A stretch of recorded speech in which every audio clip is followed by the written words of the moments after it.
으깨어진 감자의 사랑이라는 제목으로 말씀 나누려 합니다. 중학교 2학년 때쯤이라고 생각합니다.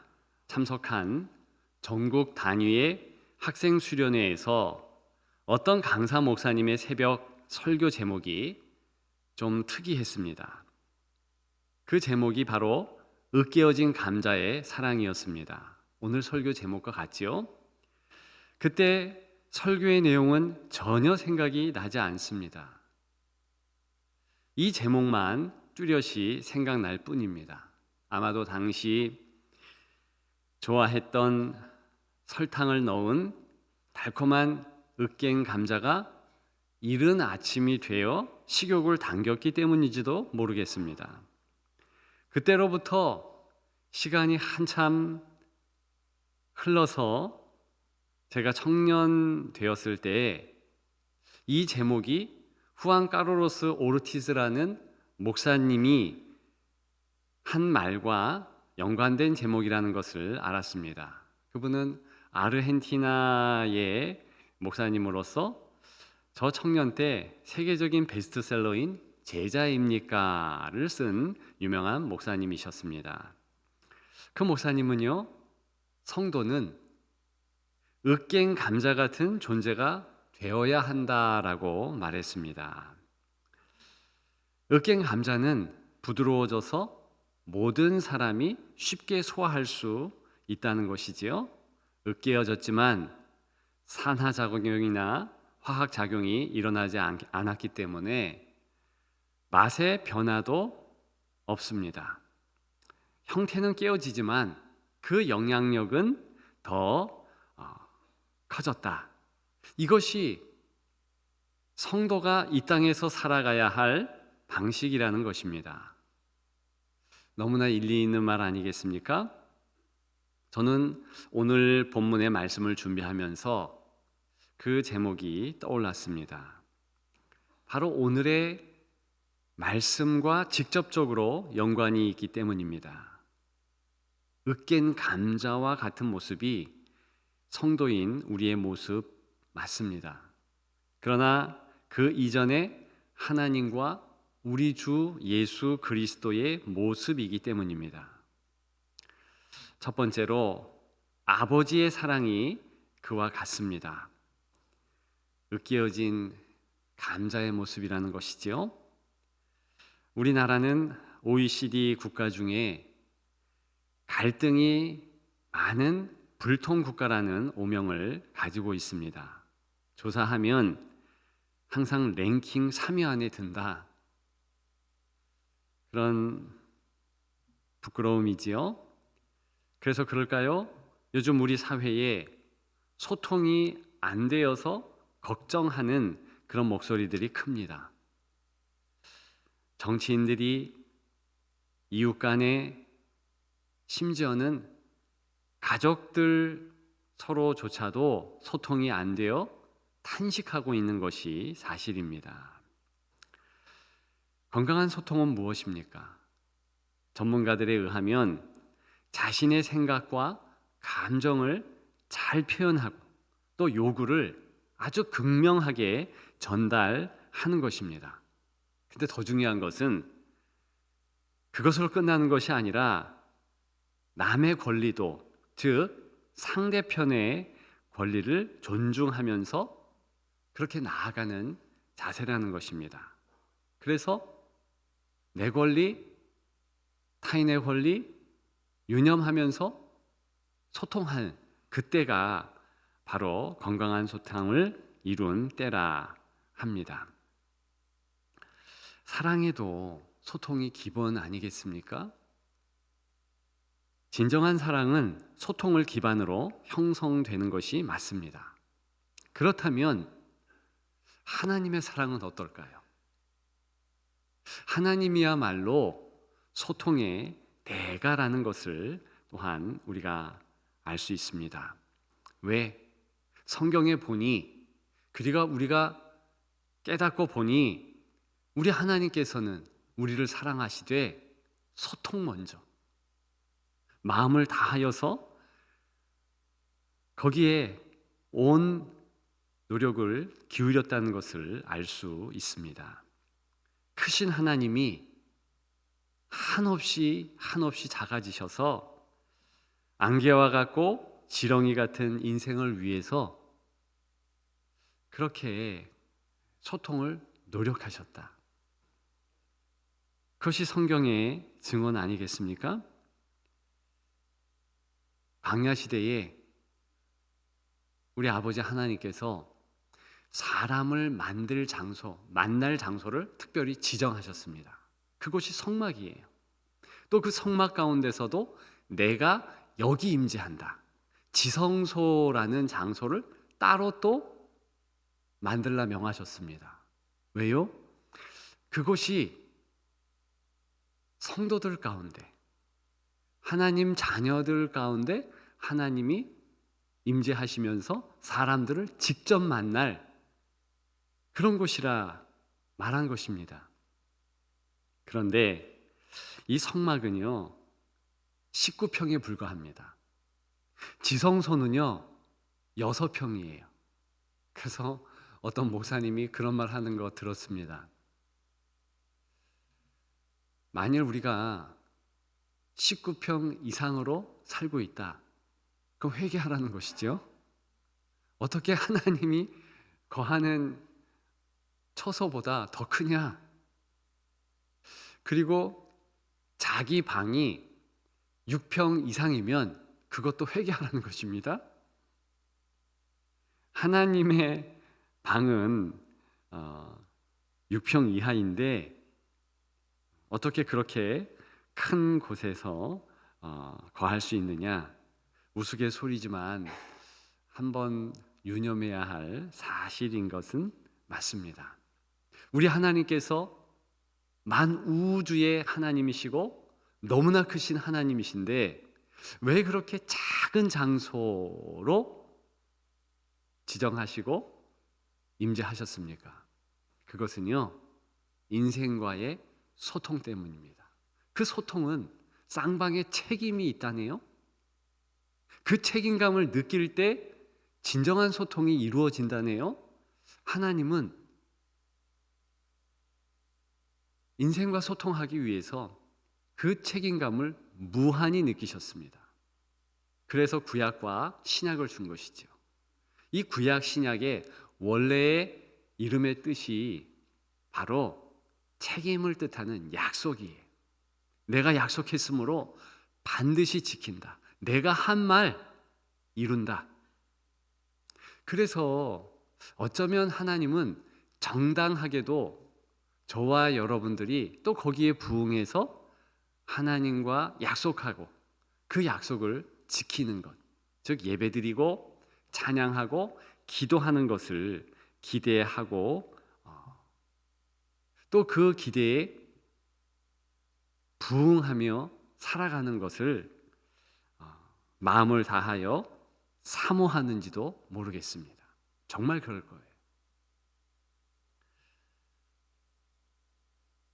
성경은 더 나아가서 더 작아지신 하나님을 소개하고 있습니다. 우리가 구약의 제사 중에 소제를 통해서 그런 내용을 알 수 있습니다. 구약에는 5대 제사가 있었습니다. 그런데 곡식으로 제사 지내는 소제라는 곡식제가 있었습니다.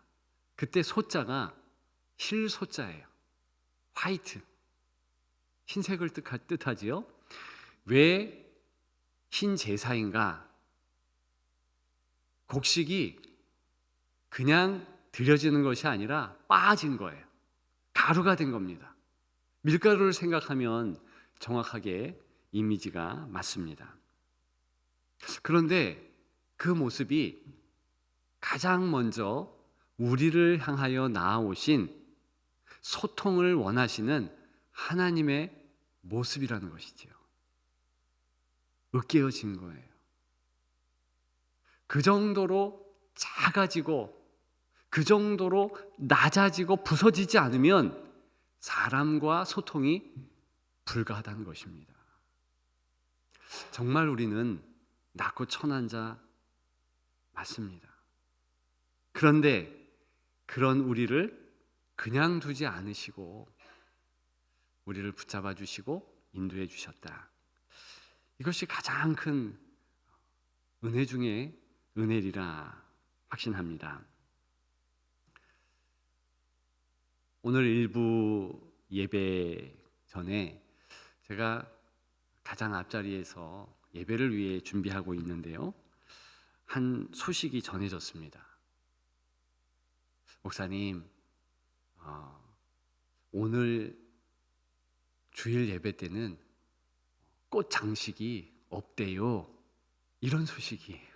실제로 꽃이 없지요?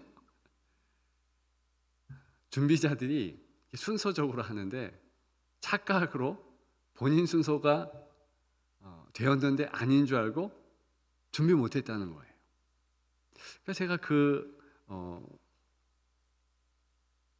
소식을 듣고 살짝 마음이 상했습니다. 왜 준비를 못했고 왜 확인을 못했을까? 그런데 가만히 생각하며 오늘 말씀과 더불어서 아주 자명한 사실을 깨닫게 되었습니다. 성소, 선막에는 한 번도 꽃장식이 있지 않았었습니다. 광야의 해막도 마찬가지, 솔로몬 성전, 또 수룹바벨 성전, 헤롯 성전 이런 곳에 한 번도 꽃장식이 없었어요. 왜 그러냐 하면 이 꽃을 장식하는 것은 사람을 위한 것이지 이 성소는 하나님을 위한 장소이기 때문에 그렇습니다. 하나님이 꽃 보러 성막에 오신 거 아니었고 성전에 거하시는 것도 아니었습니다. 오직 사람 만나러, 오직 인간을 만나기 위해서 오셨지요. 그래서 성경은 사람 자체가 꽃이라 불리울 수 있는 것입니다. 하나님을 위한 것. 즉 하나님께 마음을 두고 하나님께 완전히 예배하며 소통하기를 소망하는 그 인생, 그 이들이 모두 꽃인 것이지요. 우리가 예배 때에 꽃도 준비하고 모든 것을 다 예배를 위해서 마련해야 되는 것 맞지만 본질적으로 저와 여러분들이 하나님 앞에서 꽃인 것을 기억하셨으면 좋겠습니다. 하나님은 우리와 소통하기를 원하시고 하나님은 바로 우리를 사랑하신다. 그것을 기억하시는 여러분 되시기를 주님의 이름으로 축복합니다. 두 번째로 주 예수 그리스도의 인내가 그런 모습이지요. 오늘 본문 하나님의 사랑과 그리스도의 인내 그랬습니다. 하나님의 사랑은 금방 나눈 내용이지요. 그리스도의 인내, 십자가의 모진 고난과 아픔을 말하고 있는 것입니다. 십자가만큼 그리스도를 작아지게 한 것은 또 없습니다. 생각해 보십시오. 모든 만물을 만드시고 손수 흙으로 사람을 빚으신 그 손에 대못이 박혔다는 것입니다. 온 우주를 거침없이 달리신 그 창조주 주님의 발에 역시 대못이 박히어서 십자가에 달리셔야 했습니다. 가장 크신 분이 가장 작은 십자가라는 감옥에 갇힌 것입니다. 그러나 그 일을 넉넉히 견디셨고 오히려 기뻐하셨습니다. 오늘 본문의 그리스도의 인내, 이 인내는요, 원래 헬라 말에는요, 인내라는 의미도 있지만 기대하다, 즉 기대, 또 대망하다, 대망 이런 의미도 있습니다. 제법 성경에 그 뜻으로 기록된 성구도 있지요. 아무튼 이 그리스도의 인내는 넉넉히 이어갈 수 있었는데, 그리스도께서 참아낼 수 있었는데 기꺼이 인내하셨다는 거예요. 모든 것을 즐거움으로 참아내셨다는 것입니다. 그래서 히브리서 12장 2절에는 그 앞에 있는 즐거움을 위하여 십자가를 참으사 부끄러움을 개의치 않으셨다 말씀하고 있는 것입니다. 요즘에 환절기가 되니까 이제 나이 드신 어르신 성도들이요, 자기의 힘들고 어려운 것을 이렇게 토로하십니다. 관절이 너무 아프대요. 그리고 밤마다 잠이 안 온대요. 그래서 병원에 가가지고 수면제 같은 것을 처방해 먹어야 겨우 잠을 잔다. 그렇게 먹어도 잠이 안 온다. 그렇게 말들을 하십니다. 사실 그런 모습이 인간의 기본적인 연약한 모습 아닐까요? 사실 인간만큼 힘들고 어렵고 아픈 그런 육신이 또 있을까 싶습니다. 동물들 가운데서 최고로 어려운 건 맞고요. 그러니까 육신의 고통을 당하는 건 맞고요. 그리고 영물 중에서 또한 인간만큼 그렇게 아픔을 당하는 존재는 없다. 천사를 생각해 보십시오. 천사가 아파가지고 끙끙 앓는 그런 소리 들어보셨습니까? 아픔이 없지요. 천사가 나 너무 외로워 이러는 고백을 성경에서 한번 보셨습니까? 절대 없습니다. 오직 인간만 이런 아픔과 고통이 있는 것 사실입니다. 만물의 영장인데 그 만물의 영장인 사람은 고통도 최고라는 거예요. 그것이 인생의 실존입니다. 우리 주 예수 그리스도 사실 하늘의 주인이시잖아요. 그분은 우리들이 알고 있는 고통, 우리들이 알고 있는 많은 인생의 어려움들을 직접 체득하시고 체감할 이유가 없습니다. 그렇잖아요. 하늘의 주인공이신데. 그런데 이 땅 가운데 오셨다는 것입니다. 이 땅 가운데에서 저와 여러분처럼 살아내면서 아주 어린 시기부터 어쩔 수 없이 부모의 형편 때문에 도망자가 되어요. 저 애굽까지 도망했고 가장 가난한 집안에 소속되어서 태어나는 것도 마국간에서 살아가는 것도 저 시골 아무도 그 이름을 기억 못하는 나사렛 촌동네에서 사셨다는 것입니다. 당시에 천민 중에 한 부류인 목수의 집안, 목수의 일을 30년 동안 행하셨다는 것입니다. 그리고 십자가를 지셨어요. 그분의 이러한 것이 과연 누구를 위함일까요? 저와 여러분입니다. 하나님의 자녀를 위한 것이며 하나님의 사람들을 위해서 손수 그 어려움들을 이겨내셨다는 것입니다. 이것이 오늘 본문에 담겨 있는 그리스도 인내의 내용입니다. 그분이 먼저 부서지신 거예요. 그분이 먼저 낮아지신 거예요. 그분이 으깨어진 감자처럼 되셔서 저와 여러분들의 삶 가운데 자리를 잡으시고 저와 여러분들을 두 팔 벌려 수고하고 무거운 짐진 자들아 다 내게로 오라. 내가 너희의 형편을 알고 내가 너희의 상황을 알고 내가 너희의 아픔을 아니 내게 오라.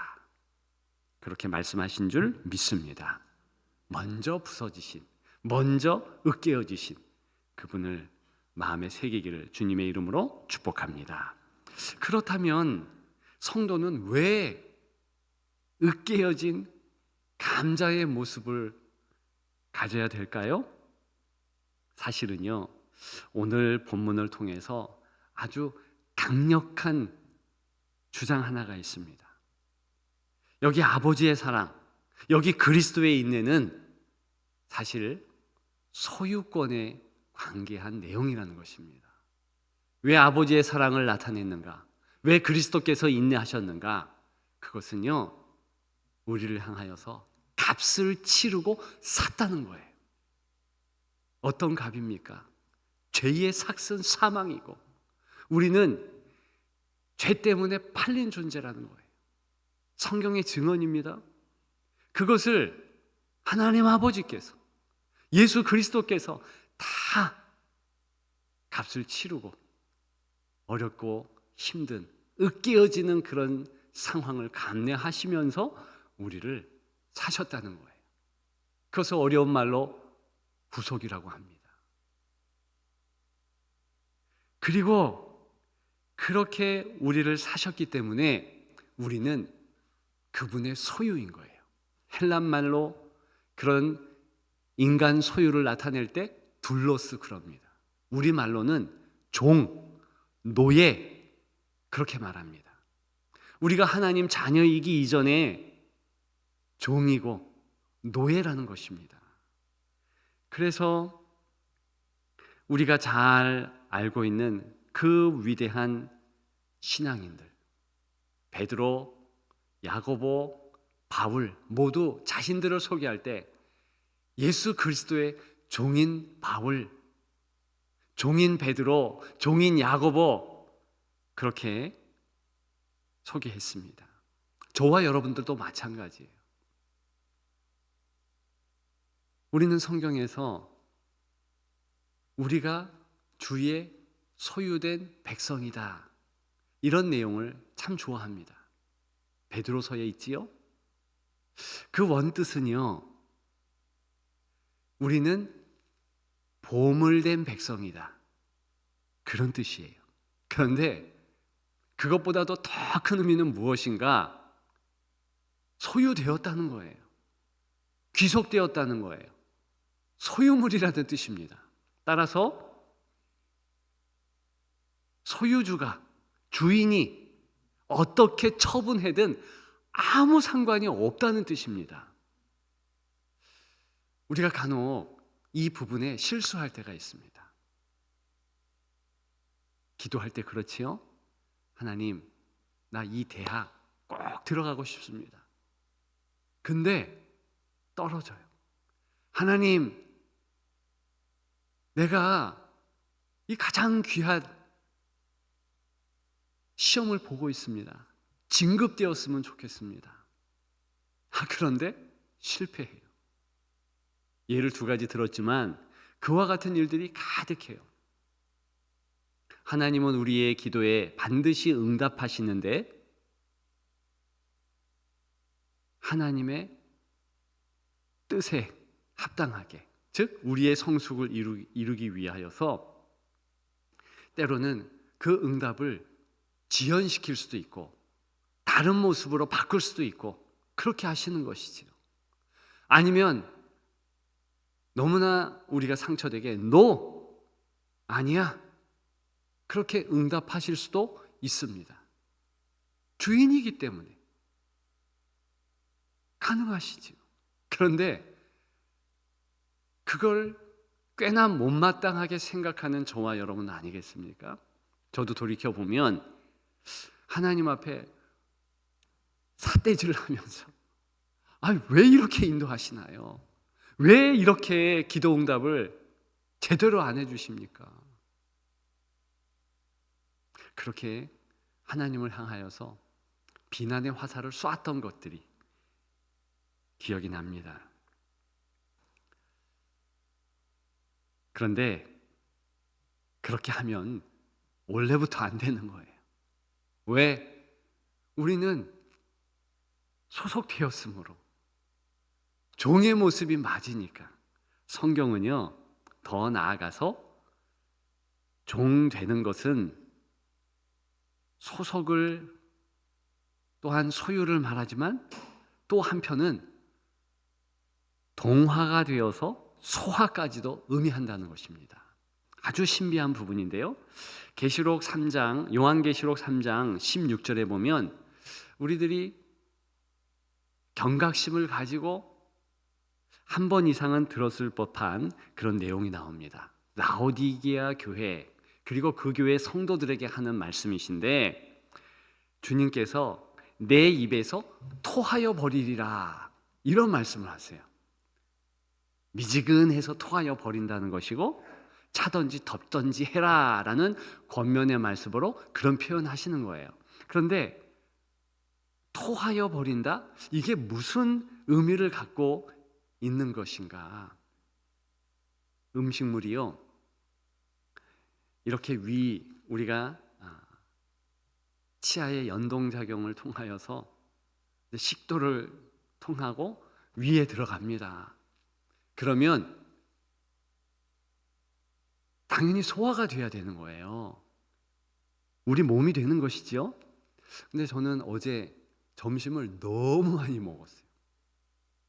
그랬더니 저녁쯤 되어서 약간 더부룩하더라고요. 소화가 덜 됐다는 것이죠.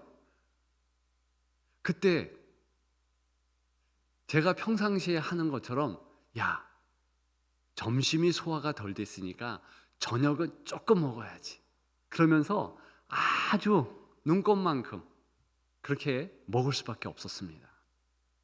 왜요? 음식물을 완전히 소화시키기 때문이지요. 그래야지 그 음식물이 내 몸 되는 거 아니겠습니까? 지금 예수 그리스도 안에 있는 성도가 마치 음식물 같다는 거예요. 그래서 완전 가루가 되고 동화되고 소화가 되어서 그리스도화 되면 개우지 않을 건데, 토하지 않을 건데, 그렇게 안 되어서 내 입에서 토하여 버리리라, 이런 표현을 하시는 것입니다. 즉, 저와 여러분들을 위해서 으깨어지고 부서진 하나님 아버지, 그리고 예수 그리스도의 그 모습처럼 저와 여러분들도 한편으로는 으깨어지고 부수어져서 그리스도화 돼야 된다는 것입니다. 작은 그리스도가 돼야 한다는 것입니다. 그래서 아까 우리가 처음으로 불렀던 내가 그리스도와 함께 십자가에 못 박혔나니 그런즉 이제 아니요 오직 내 안에 예수께서 사신 것이라. 감사합니다. 도와주셔서. 바로 성경의 말씀을 찬양으로 바꾼 거잖아요. 내가 그리스도와 십자가에 달려 죽었다. 뭘 뜻하는 것입니까? 완전히 나는 이제 작아지고 아예 으깨어져서 보이지 않게 되는 그리스도의 일부가 되었다, 그 뜻이에요. 이제는 내가 사는 것이 아니라 그리스도께서 살아가는 것이 그리스도인의 삶입니다. 나의 삶입니다. 이런 고백이라는 것입니다. 과연 우리는 그렇게 살아내고 있나요? 혹시 으깨어지지 않고 여전히 내 생각, 내 뜻, 내 소견, 내 감정, 이런 것들이 중심이 되어서 나 여전히 살았습니다, 나 여기에 있어요, 그러면 그리스도께서 어떻게 해야 되겠습니까? 개워야 되는 거예요. 토해야 되는 거예요. 그런 현실이 우리의 현실이 되며, 그런 모습이 우리의 모습이 되면 안 되는 것입니다. 다시 한번 예수 그리스도께서 우리를 위하여 으깨어지셨다, 우리 또한 으깨어지기를 주님의 이름으로 축복합니다.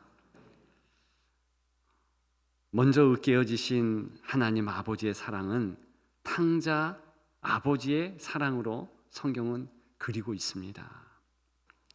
허랑방탕하여 아버지의 재산을 다 허비한 탕자를 하염없이 아버지는 기다렸어요. 성경 누가복음 15장에 있지요. 거기에 보니까 이 아버지는 아들을 기다리는데요, 드디어 아들이 나타나는 것이지요. 그래서 측은히 여겨 뛰어갔다는 것입니다. 거기에 그치는 것이 아니고 목을 안고 입을 맞췄다는 거예요. 이스라엘 문화, 그 옛날 고대 중동의 문화는 이런 식으로 안고 환대를 하면은요, 당신이나 나나 똑같은 존재입니다, 이 신분을 나타내는 거거든요. 지금 아들은 거지가 됐어요. 죄인이고요, 더럽습니다. 그런데 아버지가 달려가서 와락 안았다는 거, 뭘 뜻하겠습니까? 아버지도 죄인이 되었고, 아버지도 더러워졌고, 아버지도 그 아들의 모습 동일하게 내가 너와 같다, 그렇게 여겼다는 것입니다. 왜 이 말씀이 성경에 있을까요? 하나님 아버지께서 우리를 자녀 삼기 위해서 먼저 그분이 사람에게 소통하시고 나오시고 안아주셨고, 그러면서 죄인의 모습으로 되셨다는 것입니다. 이것이 으깨어진 감자된 아버지의 사랑입니다. 이 사랑 앞에는요, 어떤 우리의 잘못, 과오, 이런 것들을 다 녹아낼 그런 아름다운 사랑이 있습니다. 앞으로도 여러분들의 모든 상황, 모든 것을 안아주시면서 내가 너를 사랑한다, 내가 너를 붙잡는다, 그렇게 말씀해 주시는 은혜, 그 은혜, 우리의 은혜인 줄 믿습니다. 그 사랑을 기억하고 우리 또한 으깨어진 감자로 살아내기를 주님의 이름으로 축복합니다. 축복합니다.